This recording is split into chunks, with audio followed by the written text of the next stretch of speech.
Y'all know how it works. Let me know if you can see the screen and hear me clearly.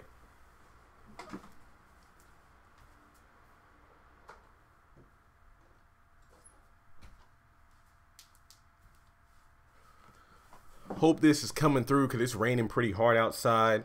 Just pray it doesn't knock out the Wi-Fi. So if there's anyone out there, just let me know in the chat. Hello, 101. Just let me know if everything is coming through okay on your end.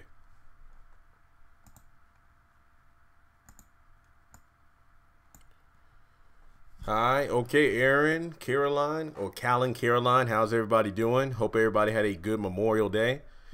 Okay, Jamar. Oh, ironically enough, you see half a screen. It should be 3 pictures of the haves and have-not characters, and then you should see the pop-up chat window where you'll see everyone's chat coming through. But basically, what we're going to do is, I might do like a part 2 to this. Depending on, hang on a second, stupid thing says the video output is low. 1 second.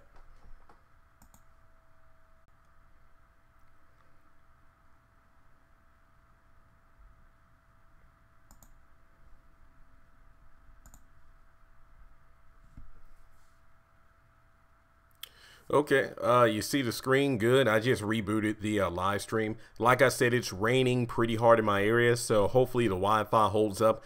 But yeah, Jamar pointed out to me that today is indeed the 5th anniversary of the haves and the have-nots. It's hard to believe that 5 years has gone by so fast. The show aired May 28th, 2013, and believe it or not, May, June, July, I would estimate that the show itself, in terms of the timeline, is maybe in late July or early August of 2013, because remember, only a couple of months have actually passed by since the first episode of the haves and the have-nots. So 5 years our time, not even 3 months in the haves and the have-nots world. But basically, this is just a small live stream, nothing big, no big theories or anything, because I already posted 9 videos today. And ironically enough, one of those videos was 5 things I've learned from the haves and the have-nots from watching it. And like I said before, it's pretty ironic that later on tonight, somebody let me know that today is the 5th anniversary of the show. So yeah, in the comments, or excuse me, in the chat, just let me know, are there any standout moments, any favorite characters? Like, what have been some of your favorite things that you've witnessed on the haves and the have-nots over the past 5 years?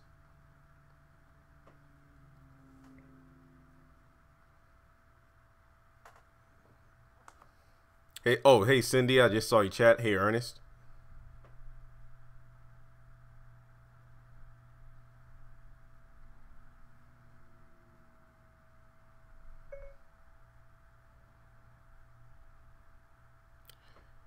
Ernest, if you didn't hear me, it's pretty much any of your favorite moments over the past 5 years. Like the haves and the have-nots 5th anniversary is today. Are there any standout moments, any characters? What have been some of your favorite things since the show aired back in May 28th, 2013? I feel like the show itself during the first couple of seasons had a lot of promise. I feel like in some areas they definitely toned it down in terms of the interest in the show. I felt like seasons 1 and 2 and even into 3 were pretty damn good, but then after that, a lot of fans lost interest.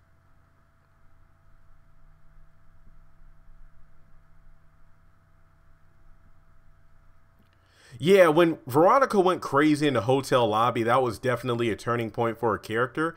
I just wish they did more with that in terms of explaining it, as opposed to her just going down this well of crazy and there's really nothing to back it up. But her tearing up the bar was definitely one of the highlights of Veronica in my mind. But the best part about that scene wasn't just Veronica, but the fact that David was stone-faced the entire time, giving the audience an indication that this wasn't the first time he has seen her act like that.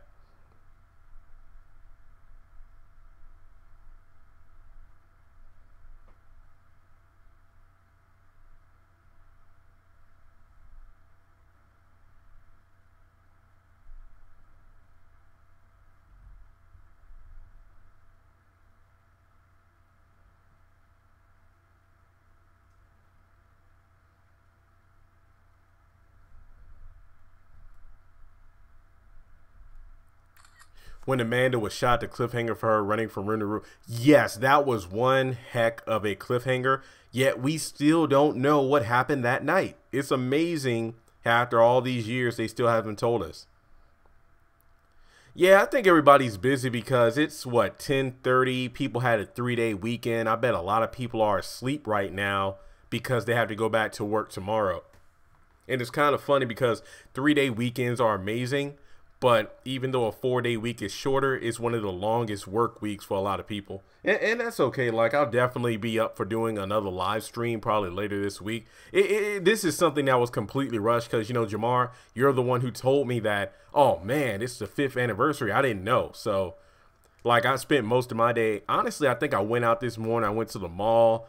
I went to Cookout because there was like no one there. So I went through the line, got my food in a couple of minutes. My roommate went with some friends to Virginia Beach. Honestly, I'm not the kind of guy. I can't be cooped up in a car. I think the length of time would have been 4 hours. Yeah, 4 hours to and 4 hours from. I can't do that. I ain't got time for that. So I did those videos today. Then I sold about 6 things on eBay. So I spent the past 30 minutes, you know, boxing those things up. So I'll take care of mailing them all tomorrow. But yeah, pretty good day. Yeah, simple. Yeah. I think Amanda was shot with a shotgun. I don't know. I mean, all I want to know is why, what happened to the gun that Amanda had, the gun we clearly saw her with. The first episode of the show was pretty much establishing Candace and Jim's, well, Candace being an escort, Jim calling her up. It's about the real premise of the first episode is meeting the characters. It's Jim's 50th birthday. Then it turns out the escort Candace was Amanda's friend from law school. We got introduced to Hannah getting the job at the Cryer estate, working with Celine. We meet Jeffrey. We know that Wyatt's in rehab. We meet the Harringtons. So it's a pretty contained episode, but it's a pretty good one. My favorite was when Hannah was standing up to Candace. Could you be more specific? Because it happens a few times. Are you referring to the funeral home scene? I feel like that's probably one of the best ones in the series. I know I'm probably in the minority, but Wyatt has always been one of my favorite characters. I find him more interesting than the others. Hey, that's completely fine. This is a safe place. This is a safe place. Some people have opinions that aren't popular, like my Veronica and Candace videos about why I don't like their characters lately. I get a lot of flack, but I don't care. Acrimony was good to watch. Yeah, it was a pretty decent film. Pretty decent. I don't have a favorite episode. Maybe before the show goes on break in August, I'll definitely sit back and maybe map out like my top 5 episodes from each season. And then after I do all of those videos, then I'll just do a combined video of my top 5 or top 10 videos from the entire series.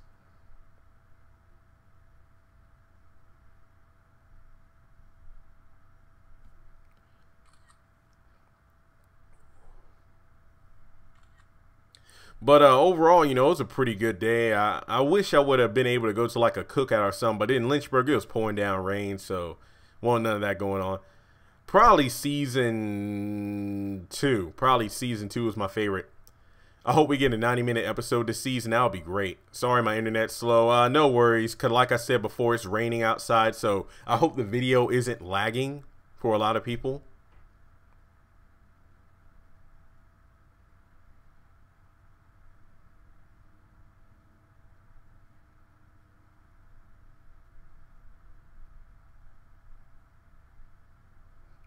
Because I'm probably going to cut this live stream in about 10 or 15 minutes. Yeah, that's why I wish Tyler Perry will put the show on Netflix so fans could catch up. I don't know when If Loving You Is Wrong is coming back because OWN is like advertising Queen Sugar. We know that Greenleaf is coming back sometime in August, so probably that'll be advertised a lot. But If Loving You Is Wrong, I have no idea.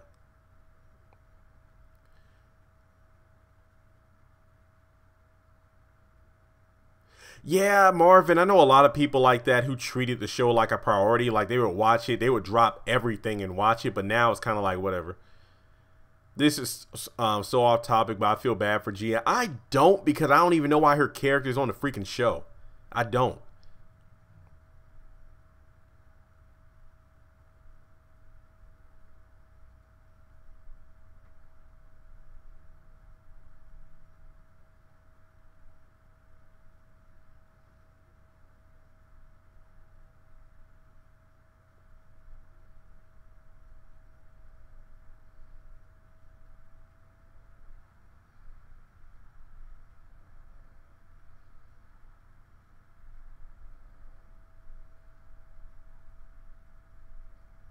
I'm late, however, I'm here. Hey, welcome to it. This is all about, just talking about some of our favorite moments, just some of our favorite moments.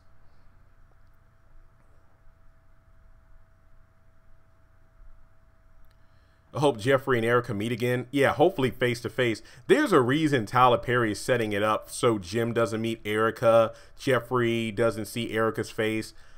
I hope she comes back as an undercover vice. That was useless for a character to be up there. Yeah, I agree in terms of Gia. There will be a bloodbath this season. It will probably be bloodbaths, as in more than one. I'm ready for tomorrow. Has anybody noticed that there have been no have and have not clips on Facebook? Because usually there's one Saturday, Sunday, or excuse me, Sunday, Monday, and Tuesday. There hasn't been anything at all. It's ridiculous. Probably because they're gearing up for Queen Sugar. So I don't know. It's ridiculous. Yeah, Marvin. I feel like season 3, that's when it kind of lost its steam for me personally. Like season 3 it wasn't as good as the first two. I feel like they definitely dragged out the whole Amanda murder too long in terms of Candace extorting the money and everybody getting ready for the press conference the next morning so they can announce Jim's running for governor. Season 3, I feel like season 3 was the last good season of the show. Season 4, and we're currently in season 5. That's where it really lost steam. But the show, in my opinion, is getting better. Can you do Queen Sugar videos this weekend? I'll see about that. Because I know there's that show called Love Is. I might start doing videos on that because the haves and the have-nots is going to end maybe in late July or early August. So I definitely need to pick up on another show while the show is on hiatus. That way the channel can keep on going. Like, I'll still do videos, but you know what I mean. Got to keep making that money. And also, if you see on the chat, do you see a smiley face there? Basically when you're typing in a chat, do you see a smiley face icon? That's where you use emojis. Right beside that is a $sign. I think in my last live stream I did on my phone, like you notice, like there was a gold chat that I think that a thought-provoking theories and reviews did. If you click on that $sign, that's called super chat. That means your chat automatically jumps to the top of the screen, so I'll see it. Like you donate anything from like a penny to whatever. So that's how that works. So click the $sign if you feel led to. Empire, I don't know. I'm kind of indifferent about that show. Yeah, Star is amazing. I love Star. I think Calvin from House of Pain is on there. And I know that Elijah Kelly and Luke James for the New Edition story, they actually play roles in it.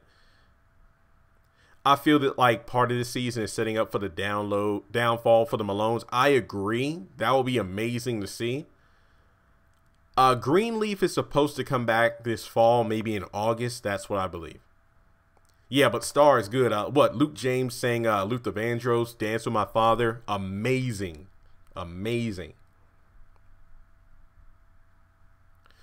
Yeah, I'll probably do videos on it, but honestly, I feel more interested in talking about the songs than the actual show itself. But I'll think about it. But yeah, because I've been trying to not stay in front of a computer for like 90% of the day. So, yeah.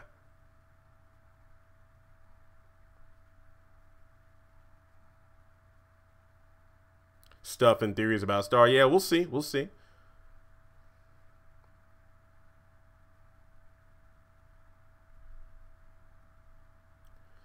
But I'll probably do like a part 2 to this live stream later on this week. Because like I said, I know a lot of people probably got to work in the morning. You know, they got a 3-day weekend, so they're trying to catch up on sleep. Probably people looking at fireworks and whatnot about Memorial Day. I might do Greenleaf too. Like, yeah, when these shows come back on the air, I got to do something to keep this channel going during the hiatus until January. So I'll probably branch out and do more non-Tyler Perry related stuff in the future.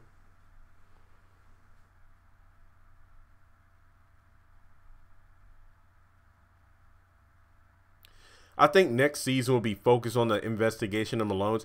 That would be a great. I would hate for the Malones to just be killed off and taken care of by the FBI. This season, I feel like that would be a bit of a rush because their storyline is so much potential to it.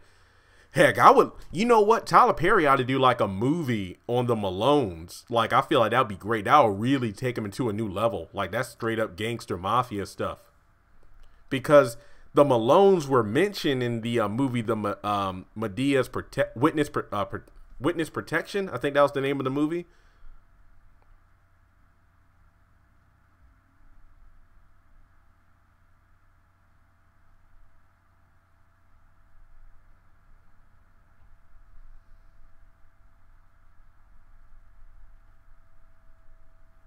All right. Well, hey, guys, thanks so much for tuning in. Like I said, this wasn't going to be a big live stream, just to kind of announce, hey, it's been 5 years. So I'll probably continue this live stream later on this week. I'm probably going to get a few things done. And, oh, you do a great job telling these stories. Glad you're on here giving us feedback. Take care. Hey, thanks you too, Marvin. Thanks for joining in. So, everyone, I hope everybody had a great Memorial Day weekend. I'm about to catch some sleep in a couple hours myself. Then get ready for another week of doing videos and doing my eBay thing. So take care, y'all.